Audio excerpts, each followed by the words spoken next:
Hey everyone, welcome back. It is Icon here. Thanks so much for checking out another episode of Esports Analysis. As we hop into this one, a little bit different today. So, for those of you that are unaware, last night on Call of Duty League's YouTube channel, so it's youtube.com/CODLeague. So, last night there were two scrims, and this was one of them. So, the one before this was London versus Florida, and then this one is obviously Paris versus LAG. So they each played like two Hardpoint maps and then two domination maps. I think the London series went a little bit longer, but London won the majority of those maps. So for this one, I figured we would do this one just because I feel like I've broken down quite a bit of London and Florida, but we haven't really seen these two teams at all, right? Just, I think yesterday I uploaded a video of Legion scrimming against Chicago, and it was the very first time that I've ever seen them in a scrim. So I wanted to get a little bit more play time for both Paris and LAG. So with that, we'll go ahead and we'll hop into the strategy a little bit, but you can see from the beginning here, and also the great thing that I love about being able to hop in and actually break down these matches is that when you're in Codcaster mode, you can see the minimap in the bottom left-hand corner of your screen. So that just makes it so much easier, because normally when I break things down, I have the map, but it doesn't have the arrows on it, obviously. So I'm forced to kind of piece together the minimap in the top left-hand corner from the players, and then the minimap that I put on screen that's usually on the right-hand side.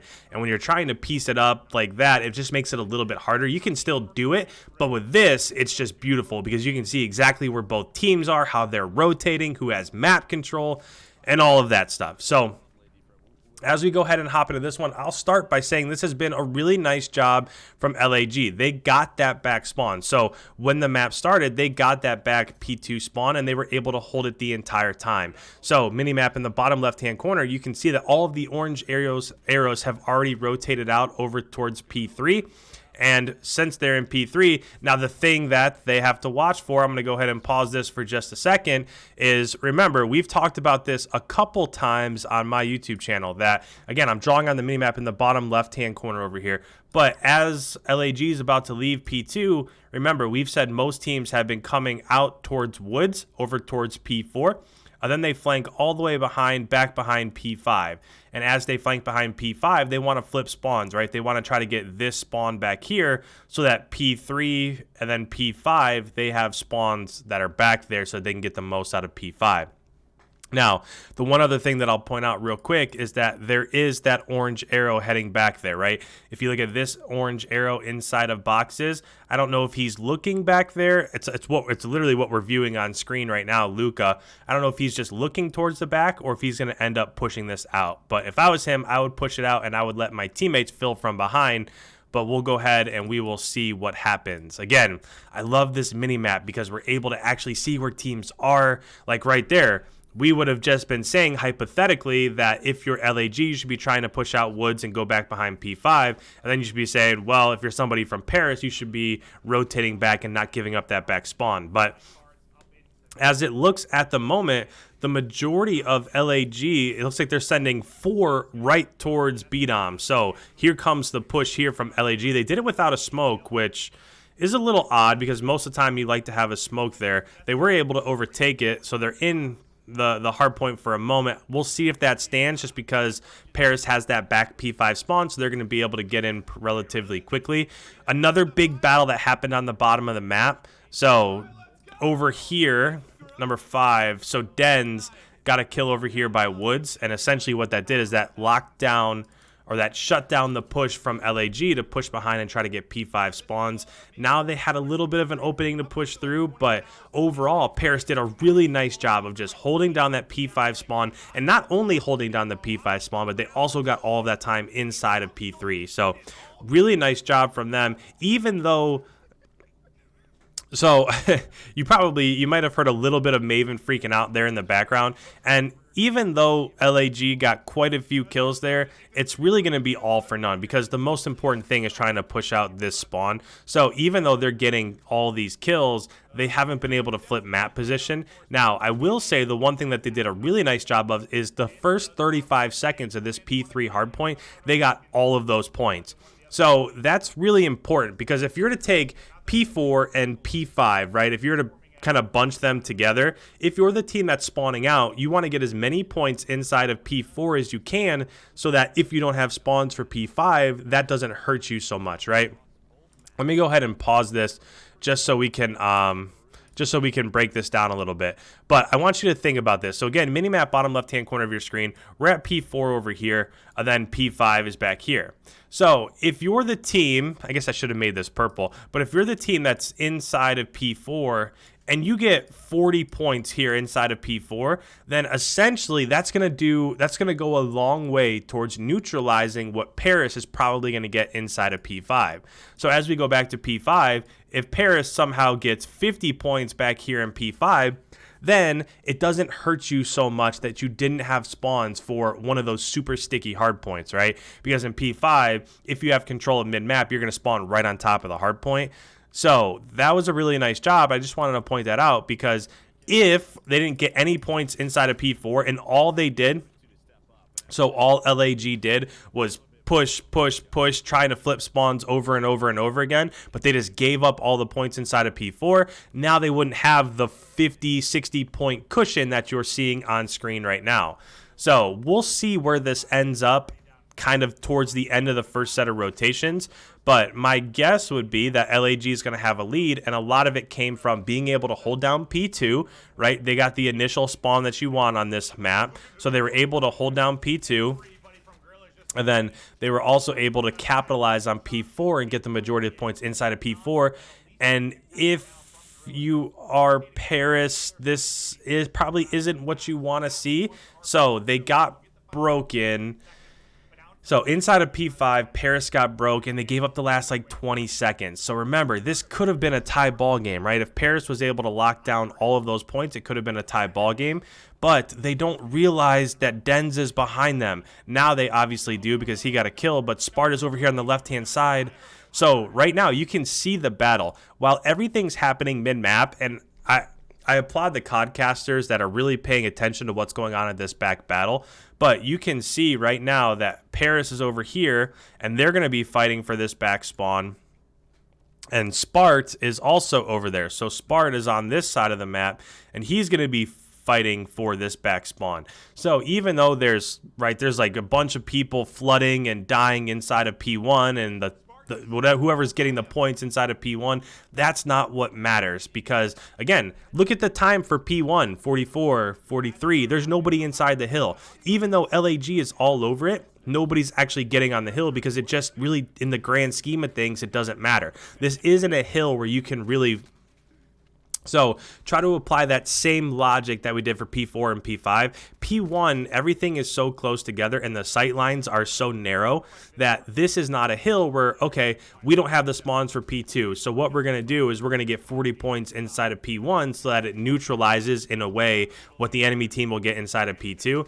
That's not how this hill works. Like, you just, is there somebody in pipes? Is there somebody in water? Is there somebody in showers? Is there somebody by P4? Like, there's just so many areas to check that you really you can't lock it down like that. So again, as we're rotating back to P2, it's a 60-point lead, right? So Paris is down by 60. They have control. They have great control. Let me pause this just to kind of show it for a second. They have great control of P2 and map positioning. So if they play their cards right, then by the end of P2, this might possibly, or it should probably be a tie game. But look at where the map control is for Paris, right? If they're able to get kills in this area of the map, that's how you go ahead and you extend your lead, or you're able to tie this thing up and get all of those points inside of P2. If this turns into, now what I want you to watch is, if this turns into Paris spawning on the left side of the hill and LAG gets pushed up over here on the right side of the hill, now it's going to be more contested, right? So we'll watch and see how it plays out, but this is a really critical moment. It just depends. If they're able to get all of these kills mid-map, then they're probably going to get the majority of these points. And just like that, you can see Vivid snuck through. He was able to get a kill on Zed, and now he's inside the hard point. He flanked them from behind. He's gotten 2. And now the Hardpoint, again, is in control of Guerrillas. So when we were just talking about that, I didn't love the fact that Paris had so many people still on the left side of the map. I know that's where they were spawning, but I would have liked to have seen more attention towards mid-map and towards the left-hand side of the map, just because if you know that LAG is coming from P1, then they're not going to be coming from that P3 side of the map. And speaking of P3, there's 5 seconds left, and you can already see that the rotation is in, and LAG won that battle as well. So as we're starting to look here at what's going on inside the hill, now look at the flank that came in the bottom of your screen. So again, over here in the bottom, we've seen this so many times. This is what we start to look for, is as they're pushing through, this is the exact same strategy-wise that we were talking about at the beginning here. As they were pushing through, they pushed back behind, they got the P5 spawns, so now they're approaching P3 from boxes and from P5, and that's what you want to have happen. So if you're Paris, you're primed for a comeback, but you have to slay out. Den's with a nice 2-piece there, but Blast gets 2, and all of a sudden they just can't. They haven't been able to make their way inside of P3. They're just overall losing the slaying battle.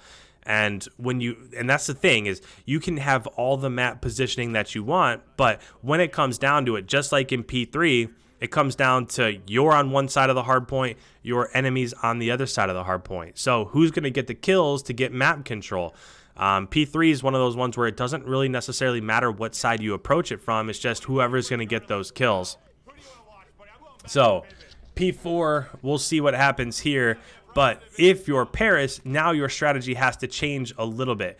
Yes, you have spawns for P5, but if you give up 40 points inside of P4 here, it's about to be a wash, right? So like right now, these last 30 seconds, you really don't want these last 30 seconds to all go to LAG, because if they do, it's basically going to be a wrap, right? Even if you get all of the points inside of P5, it'll still be like a 230 to 200 game, somewhere in there.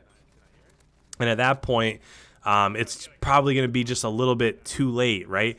So we'll see what happens here. It looks like they did get the last 20 seconds or so. So LAG did get the last 20 seconds or so inside of P4. Now we'll see if they can flip. If you're Paris, you're set up to get these next 50 points here. So it should be 220 to 190, somewhere in there. We'll see if they're able to stop what's happening from the onslaught here from the left. Luca's on that head glitch that's backed by that Jeep, and that's a really nice position to be.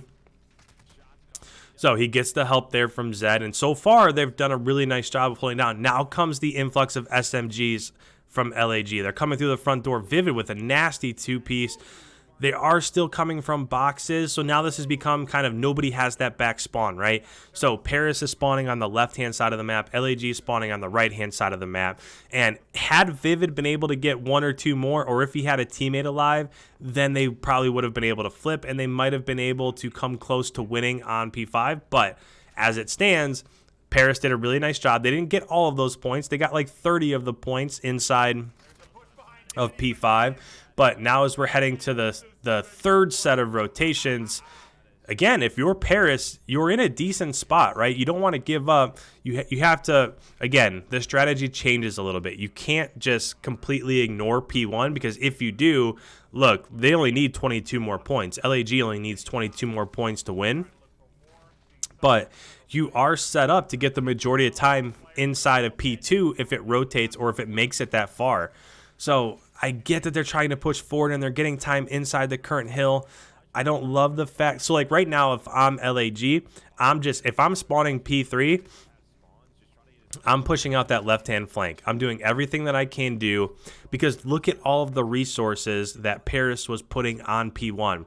At one point in time, there were 3 or 4 people inside of P1. So if LAG coming up off of spawn by P3 and they push through the left-hand side of the map and they're able to flip, now you've guaranteed yourself a win. Whereas, as this rotates back to P4 or back to P2, again, they're set up to get these 60 points. If they get all of these points here, it could very easily be a 240 to 240 ball game as it's about to rotate back to P3.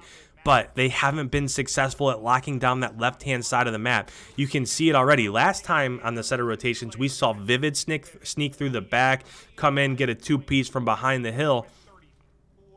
And it was kind of the same thing right there, is that they were able to push through that right-hand side of the map.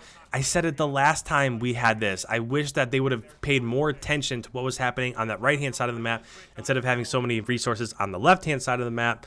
But it is what it is. So Guerrillas, really where they ended up winning this one is they were able to continuously sneak through that right-hand side of the map. So with that, guys, thank you so much for checking out another episode of Esports Analysis. If this is the first time you've checked out one of my videos, I put out new videos every single day, so make sure you hit that subscribe button. If you have any comments whatsoever, put them in the comments down below. I love the interaction. I love to hear from you guys.